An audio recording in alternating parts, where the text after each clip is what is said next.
Hey, people cheered when that white smoke appeared above the Vatican. But what's up with the rainbow smoke that followed? That's easy. It's a reminder that June is Pride Month. And for their last show of the season, Living Mirror will celebrate the stories of the LGBTQ community. Whoa, when is that happening? 2 p.m. on Saturday, June 7th at the WMNF Live Music Studio. You can go online to WMNF.org/events to reserve your seat. Cool. I'm reserving my seat right now. A donation to WMNF can take many forms, including that vehicle or property you no longer need. If you don't need it, donate it. Help us bring you the music you love and the news you can count on. Go to WMNF.org or call 888-WMNF-885. This episode of Live Music Showcase was recorded on a previous date. This is Live Music Showcase here on 88.5 WMNF Tampa. I'm your host, Ken Apperson. Today, we are in studio with a trio of brothers, the Lubin Brothers, and they're bringing their sound from the Midwest and then from Tennessee all the way to our studio and into your radio listening holes. How you guys doing? Great. We're so happy to be here. Yeah, it's funny. We escaped 18-degree temperatures in Nashville. So yeah, we're definitely going to talk about that fact here in Florida, where I came in a T-shirt and was sweating in January. It still boggles my mind. But let's hear a song first. What's the first one called? This is an old fiddle tune we learned years back. I think growing up in Iowa. This is Sugar Hill.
The Lubin Brothers here on Live Music Showcase. Oh my God, the strings are alive here in the Live Music Studio.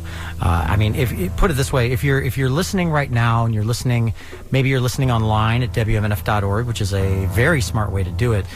You can actually watch this show here live in studio as it's happening just go to Facebook or YouTube. On Facebook, you can go to WMNF's Live Music Showcase. And on YouTube, you can go to WMNF Community Radio. We've got a full production video live stream, video audio. The studio looks great. The crew has been working tirelessly week after week to make this studio look better and better every single week. We're so proud of how far it's come and how far it's yet to come still. We got some new equipment. We're super happy about that. Everyone's lit correctly. It's exciting. It's very, very exciting. So tell me about what I think we could, at this point, consider the Great White North, which is everything north of Florida right now. Exactly. Yeah. What's that like? Well, it honestly feels a lot like home, being back in the Nashville area. So we grew up in Iowa, and we did spend 3 very chilling years in northern Minnesota. So that is cold. Wow. What were you doing in northern Minnesota? trying to survive. Trying to survive, yes, of course. I mean, trying to stay warm, basically. That's actually where we first started touring, back in when we were about 17. Yeah, it was kind of a gap year right before we went into college, where we started taking our music on the road and like building a little community up there. Wow. Okay. So is there a big music scene up there? No, no, there isn't. Not much. But it was a safe way for us to get started, because we were just figuring out how to play professionally, and we had started classically when we were 5, right? And we were doing competitions and performing classically by the time we were 14 and 15. But we grew up playing this music just for fun. It was a hobby, and it was just one of those miraculous things where we were just out playing, and people were like booking us for things because they liked this music, and we're like, wow, we actually are getting paid for things now. And we realized this is something we could do, and we started out doing mostly bluegrass. Yeah. Got tired of doing 3 chords. Yeah. And the biggest thing is Michael and I write hundreds of songs. Tom is also a songwriter, but he's more of a book writer. He's studied English and is a little long-winded. Oh yeah, he's very long-winded. That's why we're not doing any of Tom's songs today, because we only have 45 minutes. That's okay. But we started writing our own songs, and as classical musicians, we needed to do more musically creative things, and just really got excited about the folk genre, because it would just pool all the different cultures together. In Iowa, there was a lot of Irish and Welsh influence too in the music. Sure. And so that last one, I think, was probably from the Appalachians. Yeah, gotta be. Yeah, and so you hear a lot of that Irish flavor in it. I was just going to say, it's either Appalachia or Ireland. Right. And there's a big crossover there too. It's all the immigrants. Absolutely. And I think it's just a really cool, just exciting, adventurous feel to it. And so a lot of our music has that influence, but also very rootsy. That's what Tennessee makes sense. We're definitely not country, but people appreciate seeing the instruments we play. Well, Iowa's its own kind of country. As a boy from Missouri, I can tell you. Oh yeah, we are neighbors, I guess you could say. Dude, sort of, kind of. All right, so let's get into another song. After that, I definitely want to let the listeners have a little insight into what it's like being triplets who are performing together. Earlier, you heard him say when we were 5, like they were literally, they were 5 years old. That's like a good point. 3 or 4 minutes apart, I'm sure. That's it, yeah. Yeah, okay, so what's the next one called? This is the Progress Express. It's an original. Every folk band needs to do a song about trains, so this is ours. I like the self-awareness. Very nice.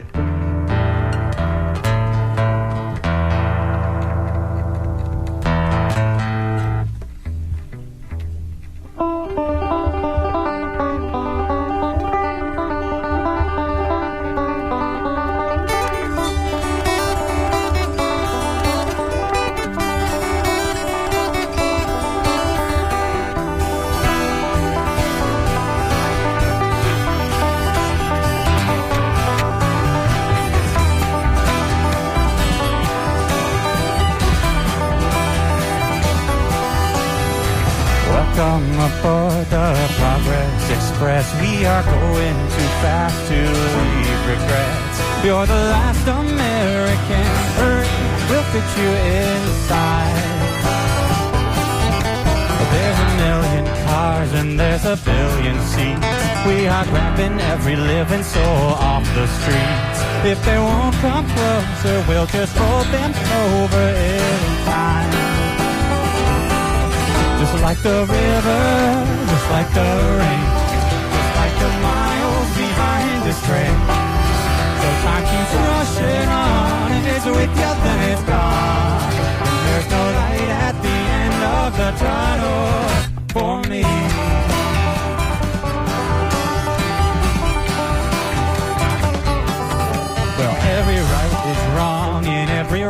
is right. Just lock your doors and windows when you sleep at night. Just 'cause a train is stopping doesn't mean you're hopping off. We have outlawed rules, so we're breaking none. So we're morally better and we're having fun. So just play it cool, that's the only rule left. Just like the river, just like the rain, just like the miles behind the train. So time keeps rushing on, and it's with you, then it's gone. There's no light at the end of the tunnel for me.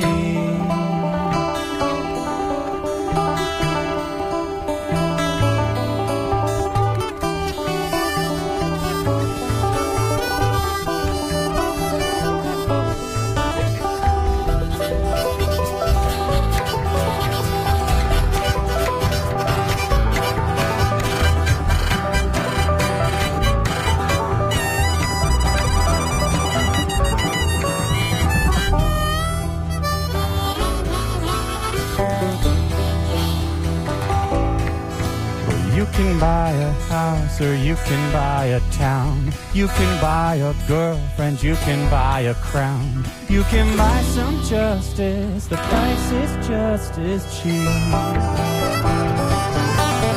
But you can buy a following, you can buy a new face. But happiness is still too expensive these days. Buy a drink or two, just don't think it through tonight. Like the river, just like the rain, just like the miles behind this train. So time keeps rushing on, and it's with you, then it's gone. There's no light at the end of the tunnel for me.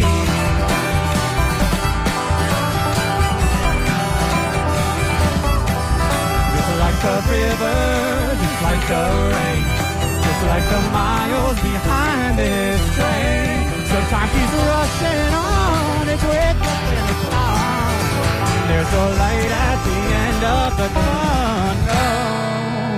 tunnel for me.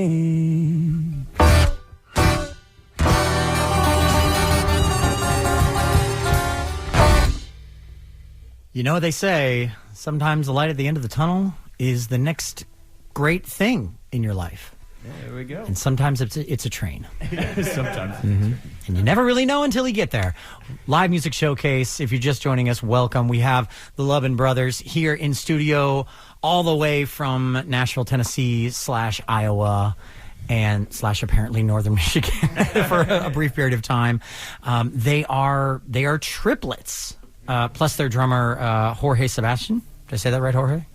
So you got a mic in there? He should have. Yes. Okay, He good. should have. Okay. Just making sure. To be able to defend himself. He better have a mic. He's got like 5 mics in there. Yeah, no. So, all right.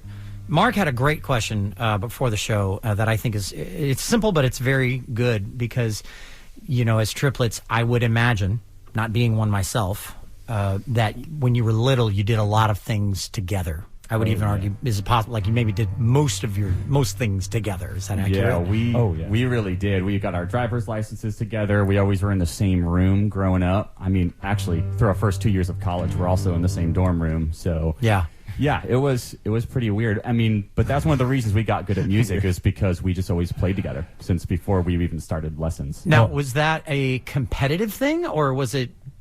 I was going to see, like, yeah, I'm better at guitar than you are at banjo. There, what do you think about that? That's always existed, you know. Honestly, I think this band kind of took the edge off of the competition because when we started, we all studied classically since we were 5, and we started studying the same things. Mm-hmm. So we were all doing violin and piano, and so that was very competitive because it's like, well, I practiced for 3 hours today, and I'm better at this concerto than you are.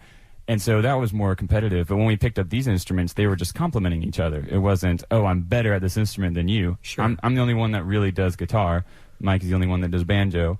And so it was like one of those things where we could actually support each other more. Mm-hmm. And Yeah, you have to work together. Yeah. and I think Michael mentioned that we shared a room growing up. I think that was one of the best things that our parents did because we had to work out so much that way. It was like, just shut them up in their room. They'll figure it out. Either they're going to kill each other or they're going to learn how to live together.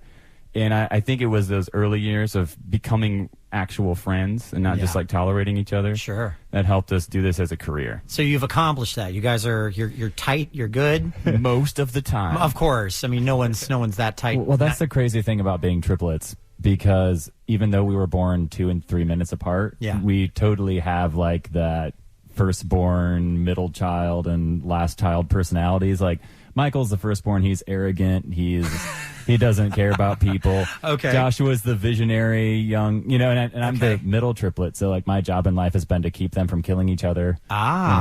You say that, but then you just insulted him, so that he was arrogant.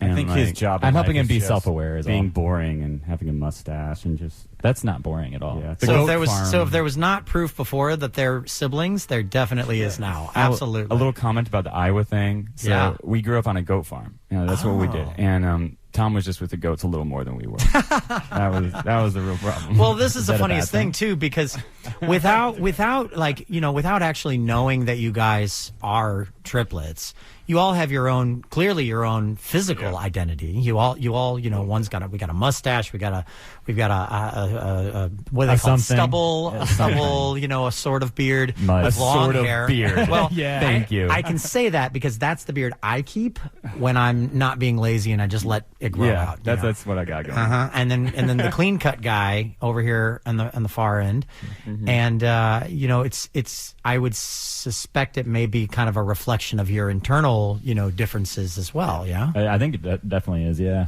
Joshua went over, on the deep end and got the tattoos and the long hair. Yeah, he's like, he's the youngest triplet, so he's always trying to be like, you understand, you're the youngest, right? I'm the oldest.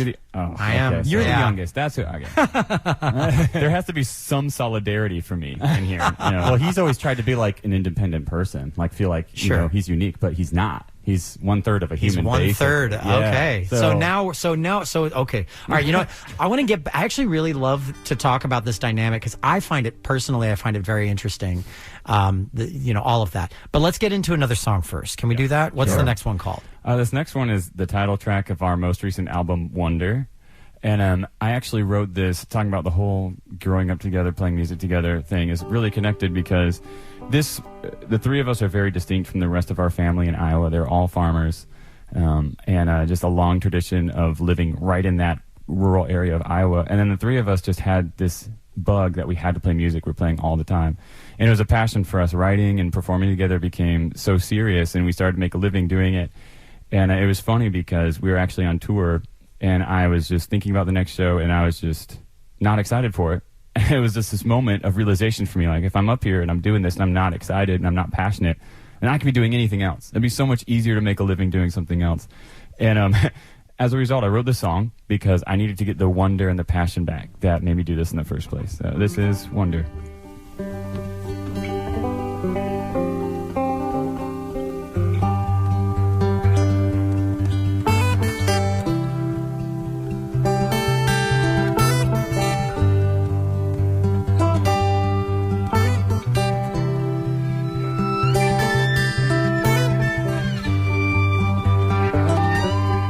Guess I grew up fast, too fast, and never let the grass grow high underneath my feet till I wanted it all back. Guess I didn't know back then just how fast life goes, and then you're wishing you could start again when make-believe made sense. Well, it's time to wonder again. It's time to color this gray I'm living in and learn to love my life again.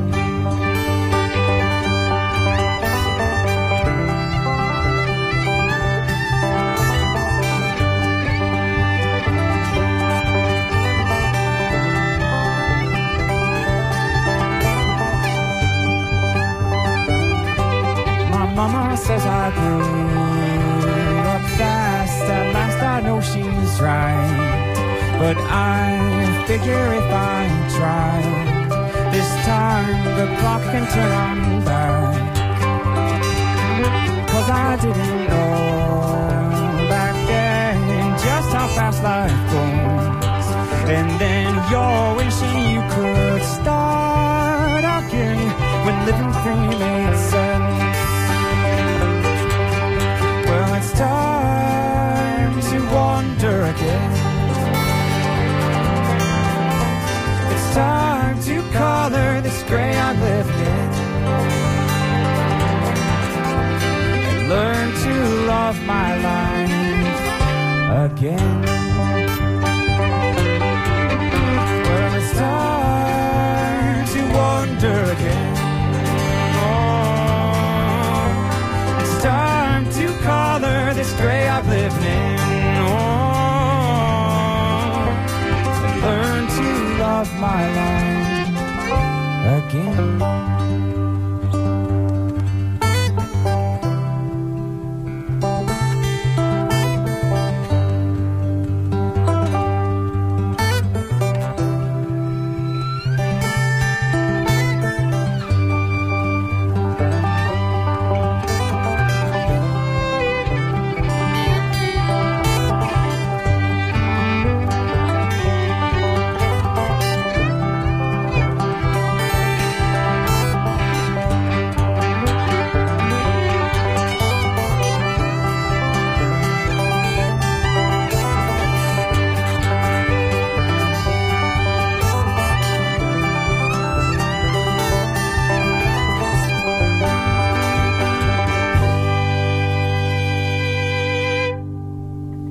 Ooh, I really like the melody in that one. Yeah, classically trained. Thanks, man. Yeah. Classically trained for guitarists often means, and if you're just joining us, we're live in studio with the Levin Brothers. And, you know, as a guitarist myself, I can say this. Usually, classically trained just means you learned about the circle of fifths. Yeah. And that's about it for a guitarist. But I think that your training goes a lot deeper than that, yeah? Well, yeah, and in a way, I think I'm fortunate because when it comes to guitar, I'm self-taught, which is a little scary. I wouldn't like to say that I don't describe myself as a guitarist first. I'm really a cellist and a pianist. Those are my classical instruments. Guitar was something that I taught myself since I was little, but we went to a bunch of open-air jams and concerts, and so I learned by watching a lot. And I think that helped because you can get so in the weeds with guitar, and you know, like, it's... Absolutely. But especially when it comes to music like this, it relies on your ear and just being entrenched in the genre and being surrounded by good music. And if you do that and you're paying attention, that's usually the best way to learn. Not to mention that when you're playing guitar in this genre, more often than not, it's more of a rhythm instrument than it is a melody instrument, unless you're actually taking the lead and playing solos. It's kind of one of the reasons it's harder for Joshua to switch instruments with us, because we need guitar so much. Yeah. So, like, we're trying to get him to get his cello in here more often, but man, he's a lot better guitarist than Tom and I are. I love it. What's the next one called? I see you sitting down at the piano. Yeah, this next one is another original from our Wonder album. It's called Far From Home, and I think the song is pretty self-explanatory. It's one that Joshua wrote, but it got to us living down in South Florida for as long as we did, just the lack of country and open spaces. We got a lot of inspiration, especially for composition from that, so we're kind of just dreaming about it. I think that's kind of where he wrote this song. Yeah, it is a story song in that, and you'll notice in the second verse I mentioned a bird singing outside my window, and that happened because at the time we were living down in West Palm. We grew up in Iowa surrounded by birds and nature and all that. And in West Palm, I had one bird that lived in our complex. There was only one bird, and that bird had been gone for 6 months, and it finally came back and was singing, and it was this most beautiful, like, heartbreaking thing. And it made me like, what am I doing here? I gotta move. That was kind of the inspiration. This is Far From Home. Right on. Take it away.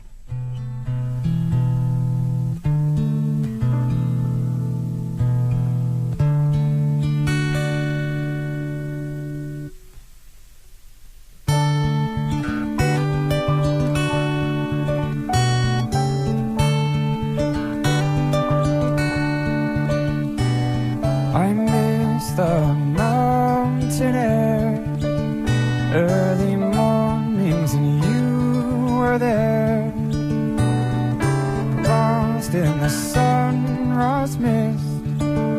5 a.m., but I didn't care. Now I'm buried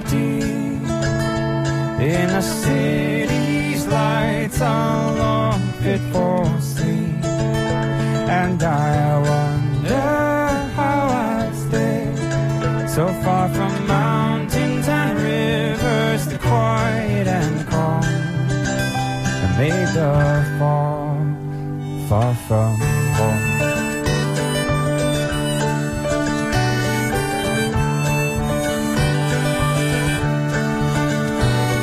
A bird sang by my window. It's been a while since I've seen one go. Guess it's time to be packed up and leaving. It's been too long pitching tents for home.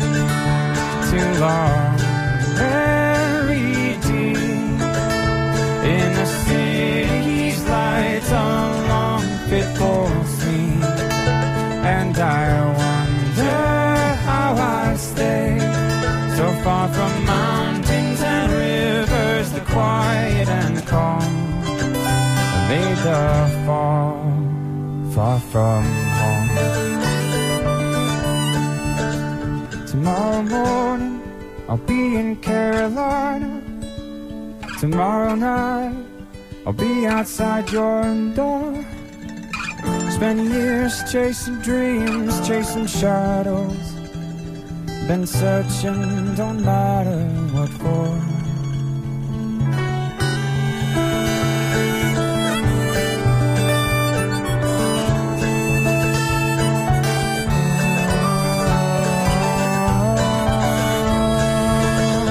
I'll be back to stay in the mountains and rivers, the quiet and calm, to never fall far from home.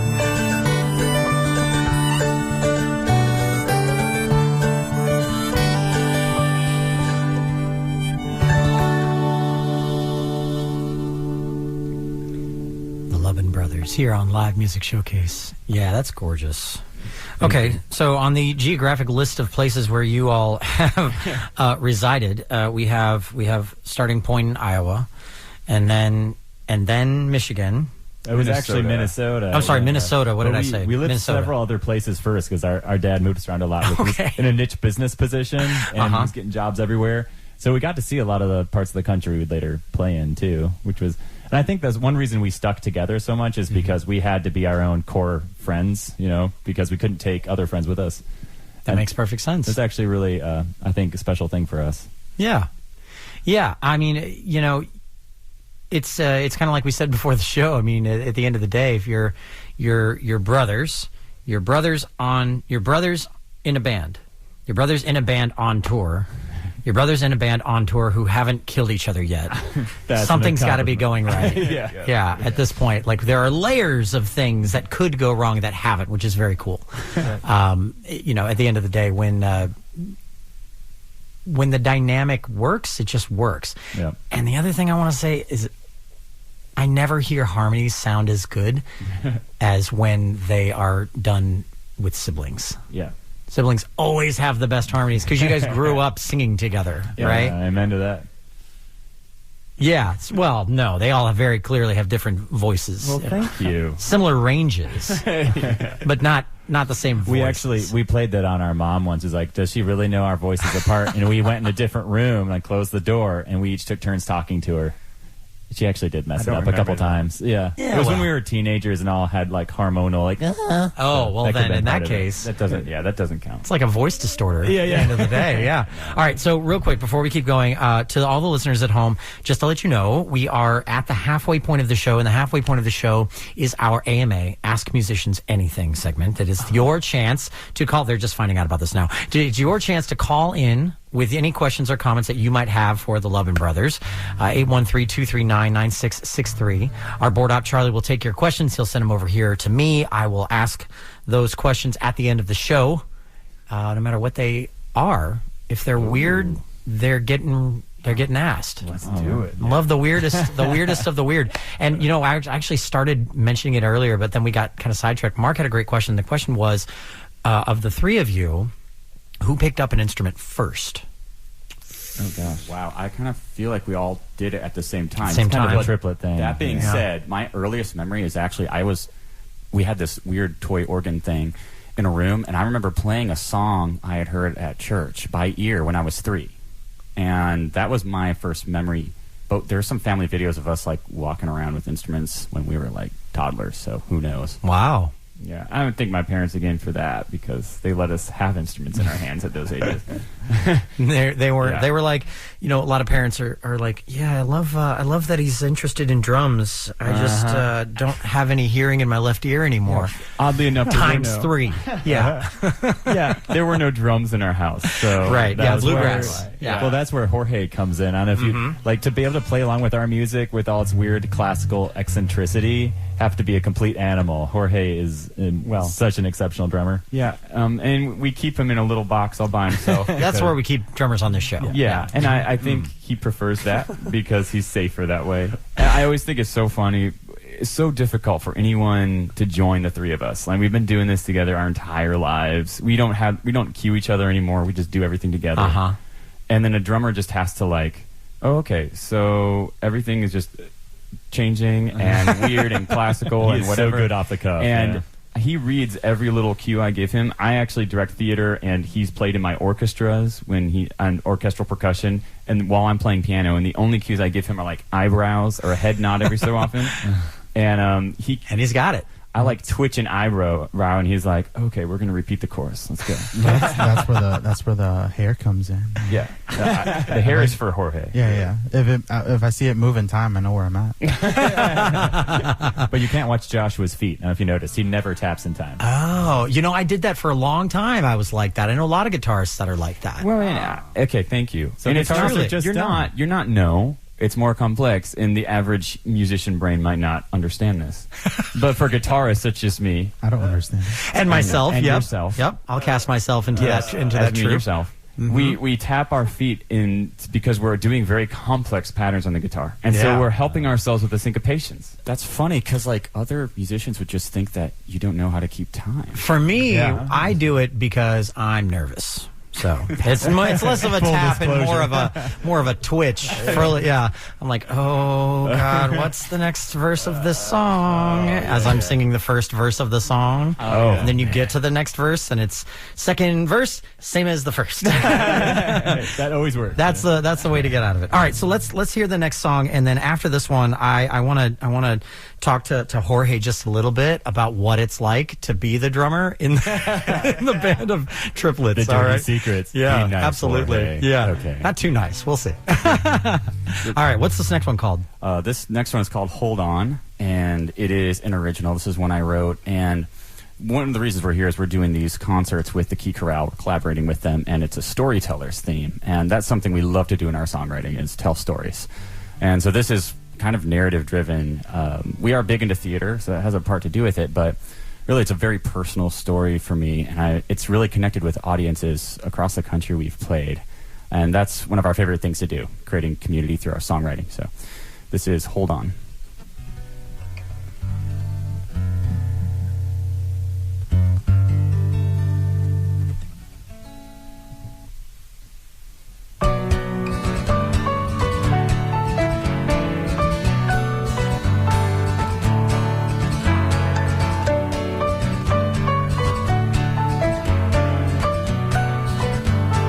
Crying on the porch, stretching out her hand. You didn't take a single look back. I watched her from the backseat, don't know what she was yelling. A minute and we passed the railroad track. You didn't take a single look back. Remember when you told me I'll always love your mother, but then you went and left her anyway. I wish I knew how to make you stay.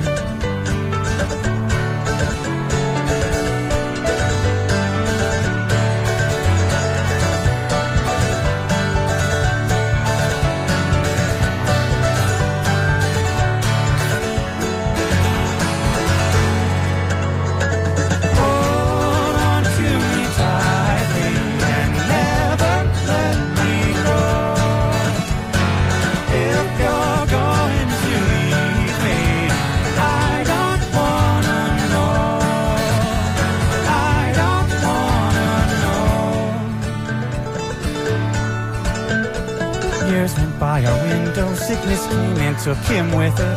He went away this time, it was for good. I know I didn't love him like I should. Can you promise me a future? Promise me a family? He promised all my happiness away. I wish I knew how to make him stay. So hold on to me tightly and never let me go. If you're going to leave me, I don't wanna know. I don't wanna know.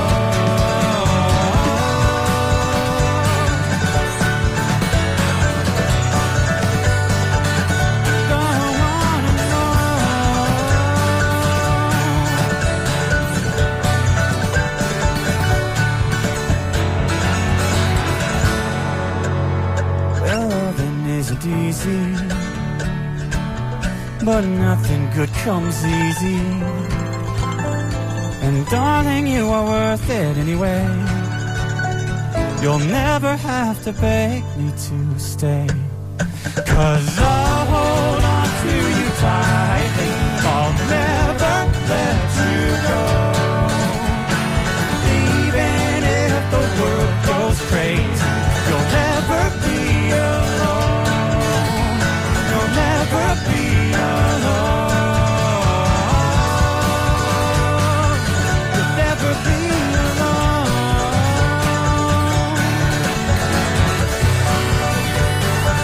You'll never be alone.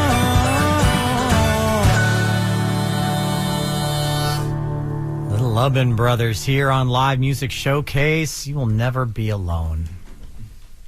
Unless you are. Well, Jorge, I'm dying to know, you guys rolled in a Toyota Tacoma, right? Yes. With a crazy kind of military-looking trailer almost. Yes. Where does everybody sit? You have two. Were there two vehicles, or is it just the one? Just the one. Okay, it's just the one. It actually is a military trailer. Yeah. Yeah. We all sit in the cab. And Yeah.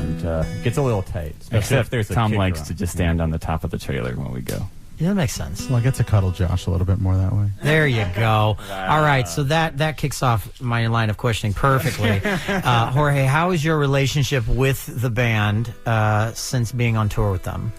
Oh my gosh, it's been a one roast session after another. No, but it's great. We've gotten along so well. Just our senses of humor really click a lot, so it's really cool. And anytime I go in the car with these guys, it's like a private concert because they're always harmonizing and stuff. So I'm just back there watching the show. Okay, so then have you noticed any so obviously one thing that always happens with twins, with triplets, and with siblings in general, whenever anybody meets them, there's this generalization of like they're three parts of one individual, but then as you get to know them, you find that each individual has little quirks, little tendencies, different ways of speaking, things like that. Have you noticed anything like that with these three as individuals? Oh yeah. Okay, give me an example. Oh no. Oh no. Oh no. Give me an example for Joshua. Give me, like, compared to his brothers, what's something he does that's unique compared to them? Well, besides the luscious locks, right? Of course. He's just I don't know. He's a lot chill. Okay. Funny enough, Michael is the one who surprisingly has a lot of jokes. Okay. And, Michael's a little more jokey. He's a little more jokey. He'll pull out some accents here and there that are really funny. Oh, okay. All right. Just the little voices that he does. I'm like, oh, that's hilarious. Okay. And Tom is Tom. Tom is Tom. Wow, thanks, Jorge. So we were talking about this the other day. No. So, no, I know I don't matter. No, well, Tom, you're like the pioneer, man. You just keep the ship rolling.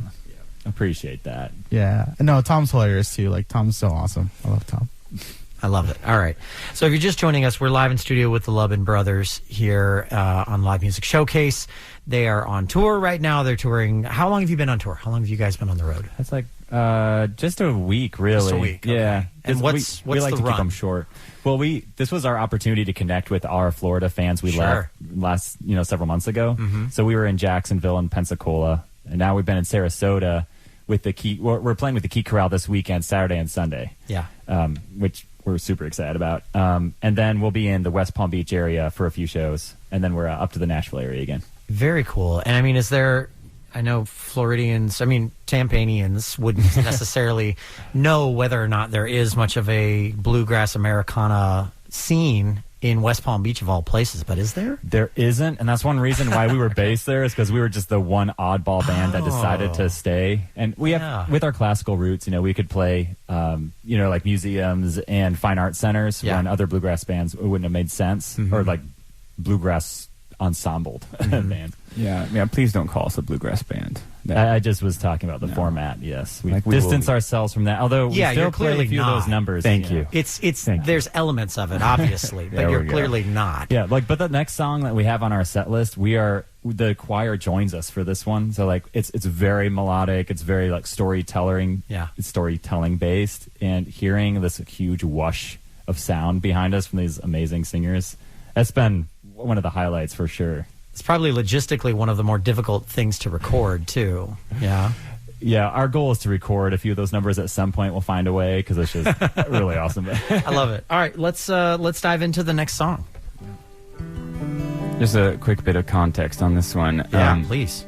We really are, in some ways, more of a traditional folk band as far as continuing the footsteps of Woody Guthrie or Pete Seeger, Bob Dylan.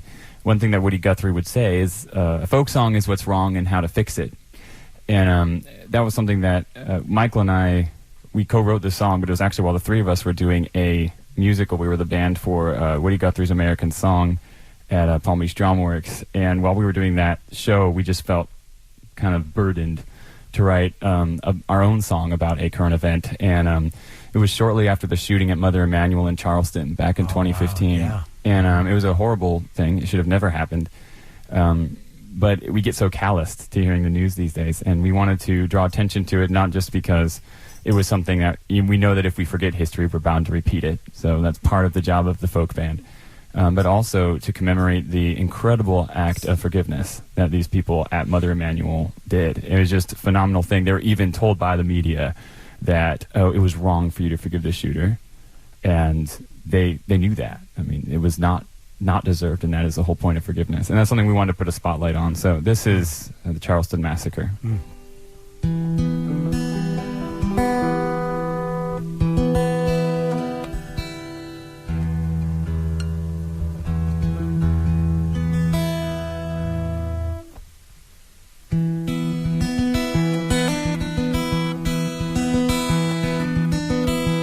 Come in close and listen hard and still. In sorrow with the kindred of those 9 who were killed. Raise a tear-streaked face and wonder why the suffering. Why'd they die like traitors down at Charleston? The evening sun was low, but air was hot as day. As 13 men and women climbed those steps to pray. Oh, the church's doors were closing, but a visitor walked in. He held a secret, his mind was plotting sin. What did you see, St. Peter? What did you see, St. Paul? You stained glass soldiers looking down from blood-stained walls. Could you forgive him for this dreadful sin? Just like those churchmen did down at Charleston.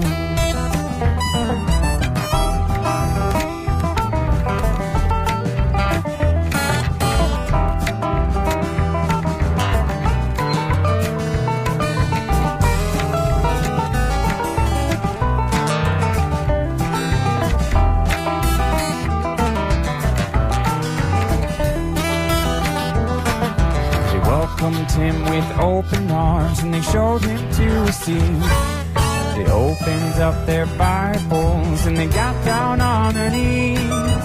Dylan Roth, the visitor, stood up as they bent down.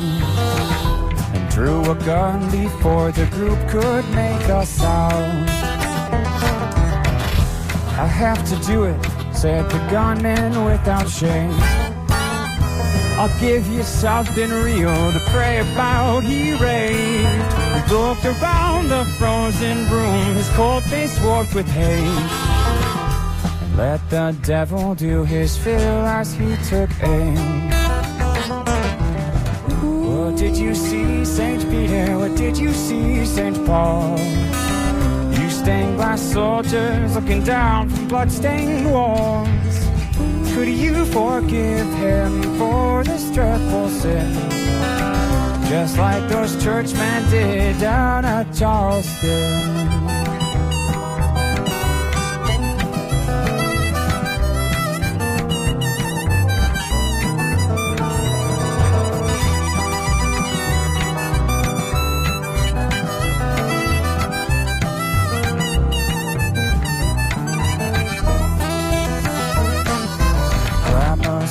Jackson, wrinkled fingers knit in prayer.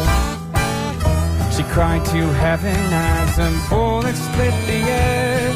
But young Tawanda Sanders stepped between her and the gun and bravely gave his life down at Charleston. Dylan Roof was captured and he went before the court. Broken families gathered round with broken hearts. Their eyes met his, and instead of hate, they showed him mercy as they one by one forgave. What did you see, St. Peter? What did you see, St. Paul? Stained glass soldiers looking down from blood-stained walls. Could you forgive him for this dreadful sin? Just like those churchmen did down at Charleston. What did you see, King Jesus? You wore the traitor's crown. As Roman soldiers looked up from blood-stained ground, how could you forgive them for this dreadful sin? As you hung there dying to take us sinners in.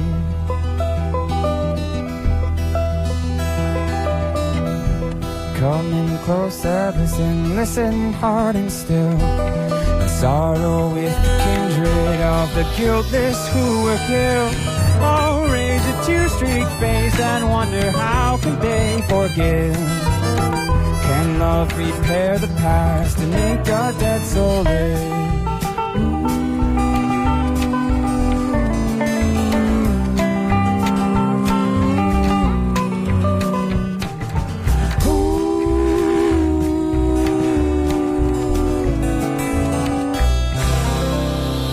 How could they love so much down at Charleston?